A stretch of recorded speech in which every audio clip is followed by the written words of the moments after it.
नागपूरच्या इंदोरातील उत्थान नागरी पतसंस्थेचा घोटाळा उघड. ठेवीदारांची 4,54,00,000ची फसवणूक. पोलिसांकडून संस्थेच्या अध्यक्षांसह 20 जणांवर गुन्हा दाखल.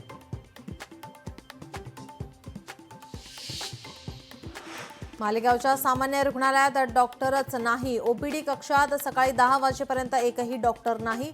केस पेपर कर्मचारीही गैरहजर.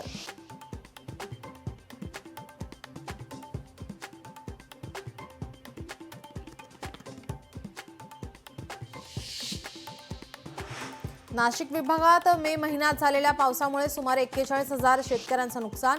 विभागातील सुमारे 17,533 हेक्टरवरील शेती पिकांचं नुकसान.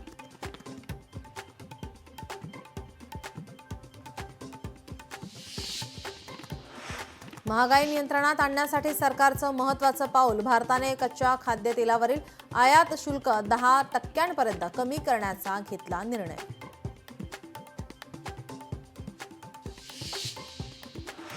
कोल्हापुरात 12 जूनपर्यंत मनाईचे आदेश लागू. सण उत्सवांच्या पार्श्वभूमीवर जिल्ह्यात कायदा सुव्यवस्था राखण्यासाठी अपर जिल्हा दंडाधिकाऱ्यांचे आदेश.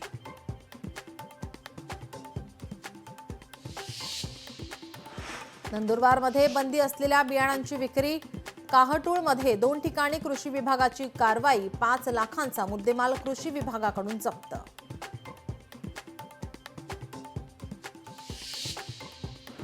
सिंधुदुर्गात झालेल्या पावसामुळे शेतीचं प्रचंड नुकसान. भुईमुगासह कलिंगड, कुकम, काजू आणि आंबा फळबागांचं मोठं नुकसान.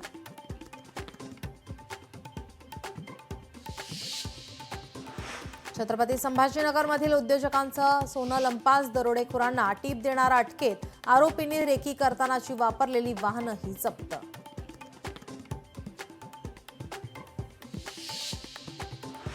नांदेडमध्ये कारचा भीषण अपघात. माहूरच्या घाटात कार थेट दरीत कोसळली. 6 जण जखमी. अपघाताचा थरार सीसीटीव्हीमध्ये कैद.